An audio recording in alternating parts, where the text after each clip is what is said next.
SSC পরীক্ষা 2024 যারা 2024 সালে এসএসসি পরীক্ষা দিয়েছো, তোমাদের এসএসসি পরীক্ষার রেজাল্ট নিয়ে নাকি যারা একসাথে ফেল করছে তাদেরকে পাস দেবে।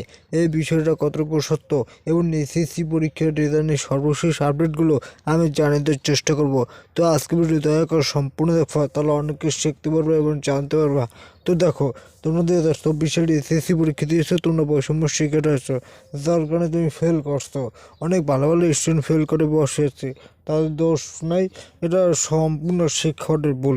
কিন্তু শিক্ষক এটা স্বীকার করে, শিক্ষক স্বীকার করছে মাত্র শিক্ষকের এই ভুলটা হয়েছে, আমাদের কোনো হয় নাই।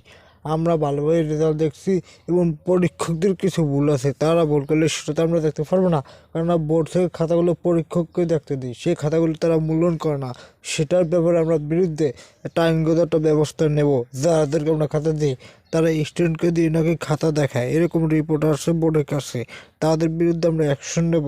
এবং তোমাদের এসএসসি রেজাল্ট আর পরিবর্তন করার কোনো সুযোগ নাই।